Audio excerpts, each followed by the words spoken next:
Hello everyone, White Witch 110 here. I'm sitting on my balcony on this chilly August evening. Fall is definitely making itself known. Now I thought with Halloween fast approaching, I would share some of my paranormal experiences with you. None of them are going to be in any type of order. I've tried 3 times now in that regards, and I'm finding it really difficult because other things are coming into my head. So I'll just be telling you how old I was or which city I was living in when it happened. The first one I'm going to tell you about, which has always been the most terrifying for me, was of the time when I was in my teens. My brother and sister were married and out of the house, and I had taken over the bedroom on the 2nd floor at the back of the house. My parents, well, our family lived with my mom's parents. So, I was asleep this morning in the summer, and I woke up to find that my door, which was between my room, of course, and the kitchen, violently swinging back and forth. No one was by the door. Matter of fact, no one was in the kitchen. No one was in my room. There are no windows that would cause it to move like that. So of course, being a kid, I closed my eyes and hoped that when I opened them up again, that the door would have stopped. When I opened them up again, the door was still swinging. Anywhere from very wide and quick to slowing slightly back to quick again. I couldn't believe what I was seeing, but I knew I had to get my courage together. Somehow I did. I jumped off the bed, grabbed the door, and was never so relieved before that when I did let go of it, it didn't move. Now my parents had one of those old-time irons, very heavy ones. Needless to say, that was placed in front of my door and never left there again. Even to this day, I do not like doors unless they have something in front of them. Then I feel safe. Crazy as it sounds, but that's the way it is with me. Another thing that I had happened at that house was after my grandfather had passed, I had seen his face, just his face, come out from where the kitchen was, come partially way up the hallway, then float over above the staircase, and then disappear. The next apparition I seen was in front of this winter scene that was always above our sofa and had a little light above it. I believe it was my dad's father. Because of the way it appeared, it almost looked like it was wearing a kilt. And my dad's father's from Scotland. I only seen it the once. It floated across the picture and then disappeared. Now later years, when my grandparents passed away, we took the living room that was upstairs at the front of the house, and that all went downstairs. So the large room at the front became my bedroom.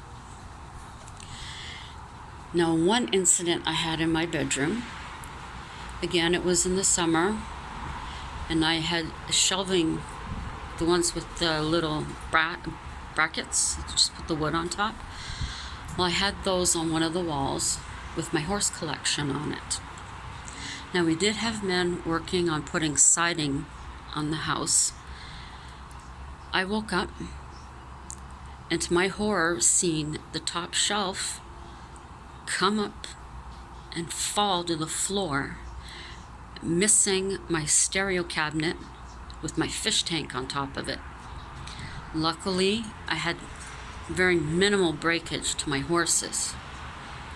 But thinking more about it, it couldn't be because of the men, or else the other shelves would have came down. Then thinking back to the way that it moved, it's almost as if someone had hit it from underneath that caused it to lift up and come down.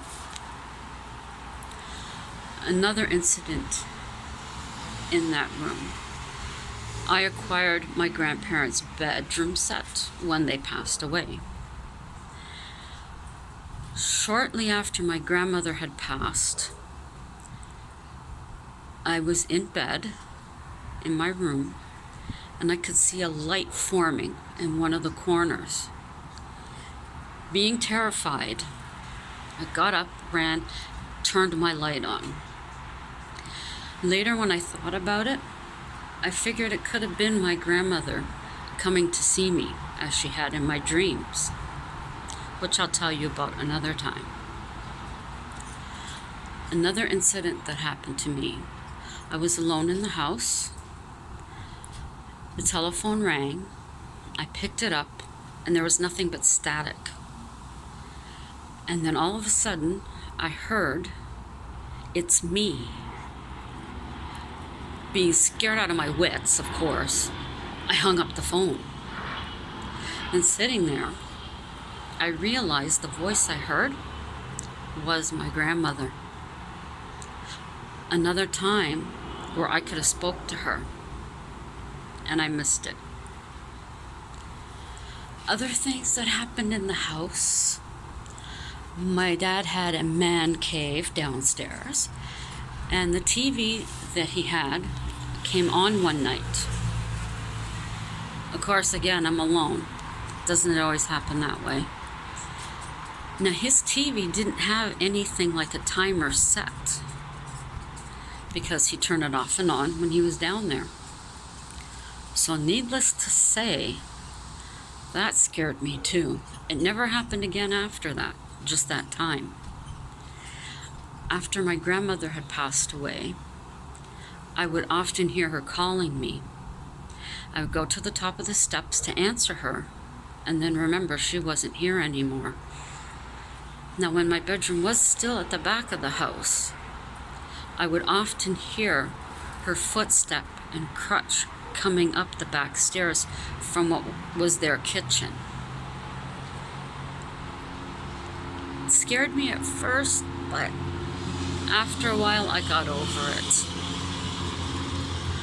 Another thing that happened was on the first floor between the one living room and the dining room, I did see what everyone would think of as death, with the sickle and all of that standing in the doorway, and then it disappeared when I turned back. Really, really strange. I recall having an imaginary friend. Now, whether that imaginary friend was real or not, I have no idea. But those are just a few of the things that happened at my home in Toronto. I think I'll save some of the other ones. Now, since I was 12 or 13 up until now, there have been quite a few things that have happened. So I think I will share some of them with you another time. It's getting quite cool here. Of course, I didn't put socks on, so my feet are like ice cubes. But everyone, take care. Have a great evening. Sleep well. And have a fabulous Thursday. Ciao for now.